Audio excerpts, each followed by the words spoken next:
دعا مسلمان میں عقیدہ توحید پختہ کرتی ہے، اور دعا اس دولت کا نام ہے جو صرف مومن کے پاس ہے، کافر کے پاس نہیں۔ نبی پاک علیہ السلام نے فرمایا الدعاء صلاح المومن، دعا مومن کا ہتھیار ہے، کافر کے پاس یہ ہتھیار نہیں ہے۔ مومن جب اپنے مالک کے حضور دعا مانگتا ہے نا، دنیا میں آپ کسی سے زیادہ مانگے تو وہ ناراض ہو جاتا ہے، وہ کہتا ہے بھائی تو نے تو کام بنا لیا ہے، کل بھی دیا تھا، پرسوں بھی دیا تھا، روز روز تجھے کون دے؟ میرے نبی پاک علیہ السلام نے فرمایا جو اپنے رب سے زیادہ مانگتا ہے رب اس سے زیادہ راضی ہوتا ہے، زیادہ راضی ہوتا ہے۔ اب دعا مخصوص اوقات نہیں دعا کے، فرمایا اذا دعان، جب بھی دعا مانگو گے تمہارا رب تمہاری دعا کو، جب بھی دعا تو دعا کرتے رہنا چاہیے، ہر وقت دعا میں بندہ شامل رہے، اللہ کے ذکر میں شامل۔ یہ جو قرآن مجید نے کہا نا یا ایھا الذین آمنوا اذکروا اللہ ذکرا کثیرا، اے ایمان والو اپنے رب کا ذکر کثرت سے کرو، وسبحوہ بکرۃ واصیلا، اور صبح و شام اسی کی پاکی بیان کرو۔ تو اس سے مراد یہ نہیں ہے کہ تسبیح لے کے سارا دن مسجد میں بیٹھے رہو اور کام کوئی نہ کرو، بلکہ اس کا مطلب یہ ہے کہ روٹی شروع کرو تو اللہ کے نام سے، اختتام کرو تو اللہ کے نام، سو جاؤ تو رب کا نام لے کے، سویرے اٹھو تو اللہ کا نام لے کے، جب تمہیں کوئی چیز اچھی لگے تو ماشاءاللہ کہو، جب کوئی مصیبت آئے تو کہو انا للہ و انا الیہ راجعون۔ تو سارا دن اللہ کا ذکر جاری رہے گا۔ نبی پاک صلی اللہ علیہ وسلم نے مسلمان کو ایک دوسرے سے ملنے کا طریقہ بتایا۔ مصیبت آئے تو کیا کہنا ہے؟ صرف فوت پہ نہیں کہنا، اس کی وضاحت کر دو۔ کوئی بھی الذین اذا اصابتہم مصیبہ، جب بھی کوئی مصیبت آئے، اللہ کے بندے کہتے ہیں ہم اللہ کی طرف سے آئے ہیں اور اللہ کی طرف ہی ہم نے لوٹ جانا۔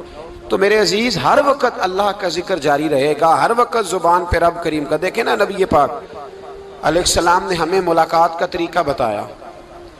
ایک صحابی آئے تو انہوں نے آ کے کہا السلام علیکم، نبی پاک علیہ السلام نے فرمایا رب تعالیٰ نے اسے 10 نیکیاں عطا فرمائی ہیں۔ دوسرے آئے تو انہوں نے کہا السلام علیکم ورحمۃ اللہ، تو محبوب فرمانے لگے، امام بہقی نے اس کو لکھا ہے، محبوب فرمانے لگے رب کریم نے اسے 20 نیکیاں عطا فرمائی۔ ایک اور آئے، عرض کیا السلام علیکم ورحمۃ اللہ وبرکاتہ، محبوب فرمانے لگے اللہ نے اسے 30 نیکیاں عطا فرمائی۔ اچھا اس کا مطلب کیا ہے؟ السلام علیکم، تم پر سلامتی ہو، سادہ ترجمہ یہ ہے کہ تم سلامت رہو، تم سلامت رہو، ورحمۃ اللہ وبرکاتہ، تم پر اللہ کی رحمت بھی ہو اور اس کی برکتیں بھی ہو۔ وہ کیا کہتا ہے؟ وہ کہتا ہے وعلیکم السلام، تم پر بھی سلامتی ہو، ورحمۃ اللہ وبرکاتہ، اللہ کی رحمت ہو اور اس کی۔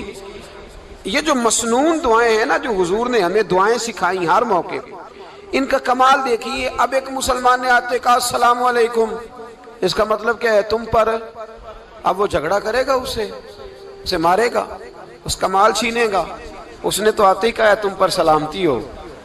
تو جو سلامتی کی دعا دینے والے ہیں وہ جیب تھوڑی کاٹیں گے، وہ غبن تھوڑی کریں گے، ڈاکہ تھوڑا ڈالیں گے۔ اسلام نے لفظ ہی وہ سکھایا ہے کہ فرمایا جب تم نے ملنا ہے تو تم نے دعائیں کرنی ہیں ایک دوسرے کے لیے۔ اب ہمارے ہاں نئے نئے لفظ آ گئے، ٹیلی فون اٹھایا تو کہا ہیلو، اس کا کیا ترجمہ ہے؟ کون ہے، اس کا کیا ترجمہ ہے؟ جی جناب، اس کا کیا مطلب؟ ہم نے دیکھا بڑے بڑے سمجھدار لوگ السلام علیکم کی بجائے کہتے ہیں کیا حال ہے۔ بھئی کیا عجیب بات ہے، بھئی کیا حال ہے کا کیا مطلب ہوا؟ وہ بعد میں کرنے کی بات ہے۔ اور کچھ تھوڑا سا جو ادیب ہیں، جو بیچارے حروف کے پیچ و تاب میں رہتے ہیں، وہ کہتے ہیں آداب عرض ہے۔ وہ کیا ہوتا ہے جی؟ اسلام نے دعا سکھائی ہے السلام علیکم، یہ کتنی خوبصورت دعا ہے۔ جب آپ گھر کے اندر داخل ہوئے تو آپ نے دعا دی السلام علیکم، یہ دعا دی آپ۔ ایک صحابی حاضر خدمت ہوئے، عرض کی یا رسول اللہ صلی اللہ علیہ وسلم میرے گھر میں غربت رہتی ہے، کیا کروں؟ نبی پاک علیہ السلام نے فرمایا جب بھی گھر جایا کرنا گھر والوں سے سلام لیا کر، گھر والوں سے کیا کہا کر؟ السلام علیکم، جب بھی گھر جائے۔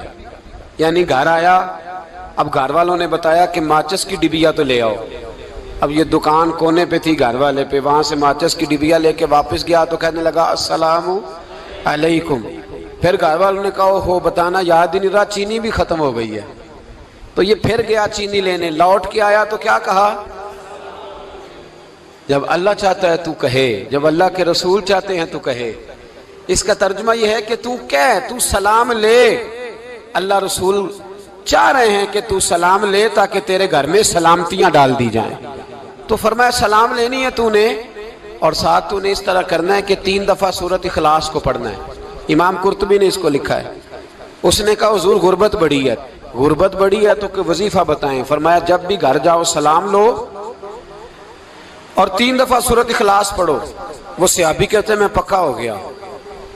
اب وہ کچھ دنوں کے بعد، کچھ عرصے کے بعد، کچھ مہینوں کے بعد واپس آئے تو صحابہ کرام علیہم رضوان فرماتے ہیں ہماری خواہش تھی کہ یہ کچھ بیان کرے، اب بتائے جو وظیفہ لے کے گیا تھا اس کا رزلٹ کیا نکلا. کہتے اس نے بڑی حیرت انگیز بات کی، حیرت انگیز عجیب انداز میں. کچھ لوگوں کا دل ہوتا ہے نا کہ مجھے ملے، میرے پڑوسی کو نہ ملے، اور کچھ کا دل ہوتا ہے یار مجھے بھی ملا ہے اور الحمدللہ میرے